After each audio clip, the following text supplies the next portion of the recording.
bien, bonjour. Nous sommes en compagnie de Monsieur Larèche, le fondateur de Codé, qui était Codeka, qui est devenu maintenant Codea. Donc, il va nous parler un peu de ces changements, pourquoi on a apporté un changement au nom de l'organisation. Bien, oui, Kimberly, nous saluons tout le monde. Nous saluons ensemble tout le monde qui sont prêts à nous entendre, soit les téléspectateurs, tous les Haïtiens en général, tous ceux qui arrivent de loin, bien de près. Donc, pour qu'ils puissent entendre le changement qui se fait dans Codeka. Donc, Codeka, c'est une organisation de développement qui siège seulement à Caso. Normalement, nous travaillons à Cité Soleil, nous travaillons dans les 14 zones de Caso, de tabac, de quoi d'émission, etc. Donc, nous décidons que ces activités puissent éparpiller partout en Haïti, à l'échelle nationale, pour que le travail puisse se faire. On venait partout ailleurs, soit à Petit-Goâve, à Saint-Michel-de-la-Talaye, à Ocaille, Port-de-Paix, pour se trouver là où se trouvait Codeka. Mais aujourd'hui, nous décidons à ce que là où les gens se trouvent, ils peuvent trouver tout ce qu'ils peuvent prendre à Codeka. Donc, ce que vous nous dites, c'est que Codea, c'est toujours Codeka, mais en plus, donc c'est devenu général. Dans le fond, c'est tout Haïti, comme, où vous avez changé le nom. Donc, le pourquoi, c'est pourquoi. Bien, pourquoi le nom est-il changé? C'est juste parce que nous voudrions que tout Haïtien, là où il se trouve, qu'il soit à la Victoire, en Quipillon, Raphaël, ou du moins au Caille, Tubiron, Jérémy, Jacmel, partout et ailleurs, ou bien dans le coin de la frontière, pour que les services que donnait Codeka, les gens peuvent trouver ces services. Et spécialement, vous savez que Codeka, c'est une organisation de développement. Donc, on cherche à développer un peu général dans tous les coins du pays.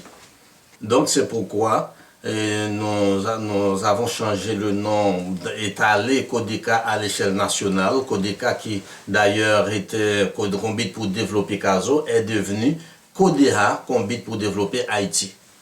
Donc, vous avez généralisé. Yes, oui. Ok, donc, est-ce que Combit pour développer Haïti, est-ce que vous prévoyez les mêmes trucs que vous prévoyez pour Caso?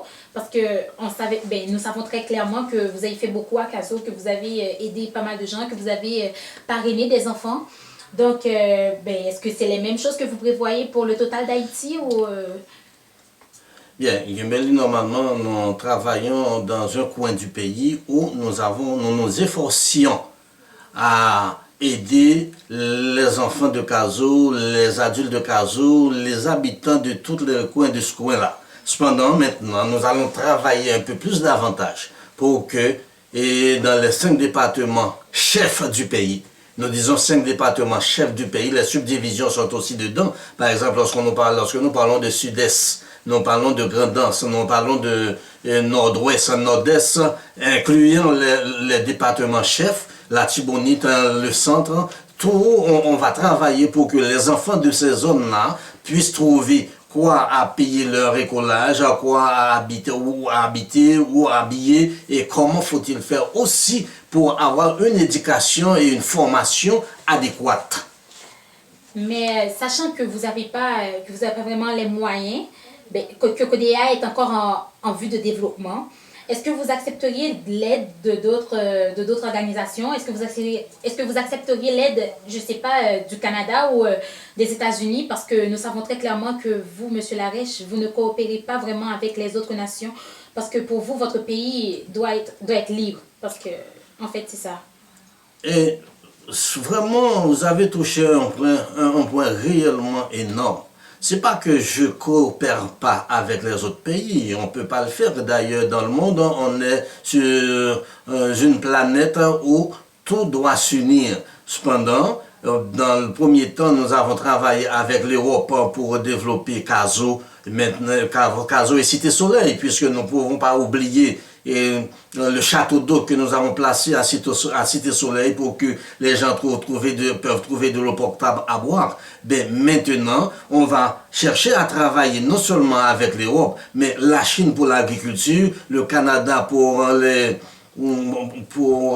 disons, les grandes usines, les États-Unis pour de la manière où ils peuvent. Donc nous allons travailler presque avec tous ceux-là qui veulent porter leur participation au développement d'Haïti, qui maintenant se trouve enveloppé, reculé à plus que 50 ans, 50 coudées.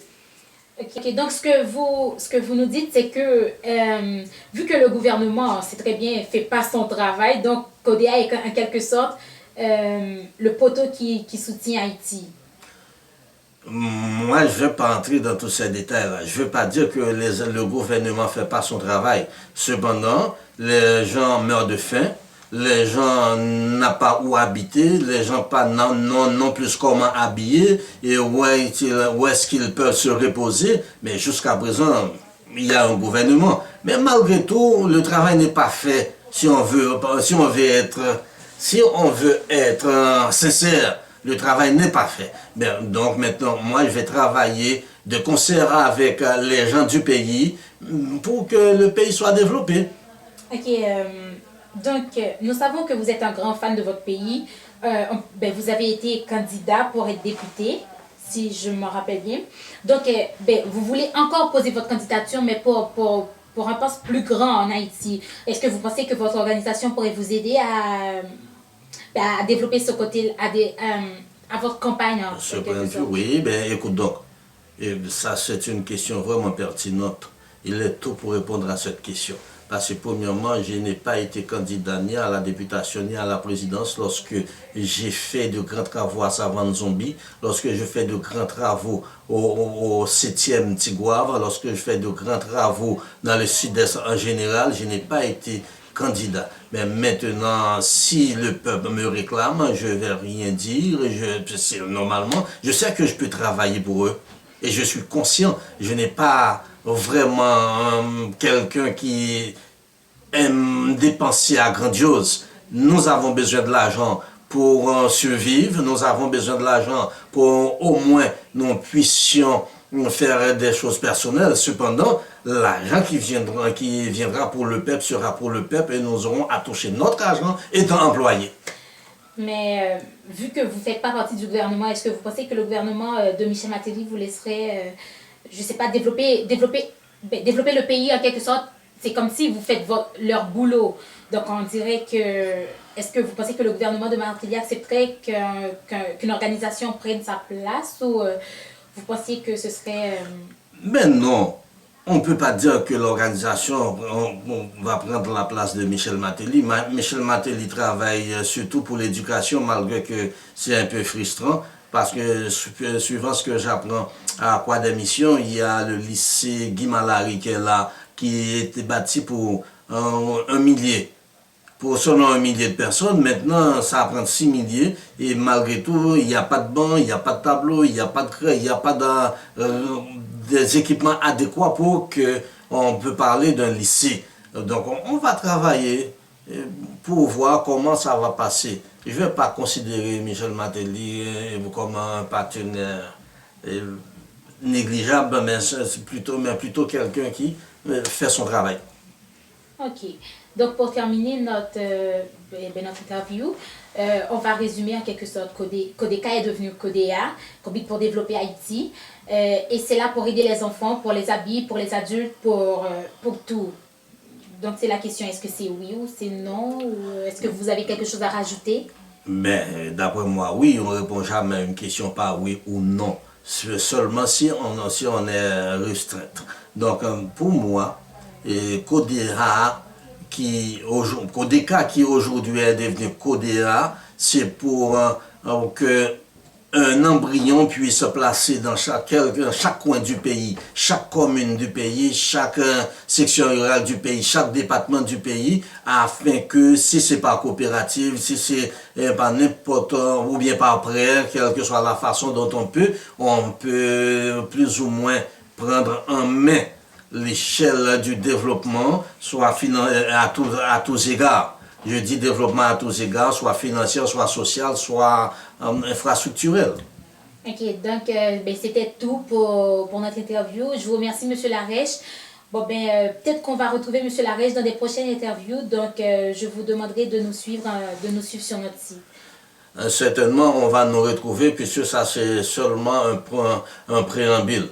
Souvent, on va se tenir derrière cette caméra pour expliquer au moins qu'est-ce qu'on fait et à quel point que nous sommes, où est-ce que nous nous trouvons, et puis qu'est-ce qui arrive, est-ce qu'on nous accepte comme nous sommes? J'espère oui. Donc nous allons travailler pour que le pays puisse avoir un peu de substance. Nous remercions le caméraman, nous remercions la journaliste Kimberly Larèche, nous la remercions et nous remercions aussi tous ceux-là qui de près ou de loin peuvent nous visualiser et nous apporter leurs conseils. Bon, ben, merci, Monsieur Larèche.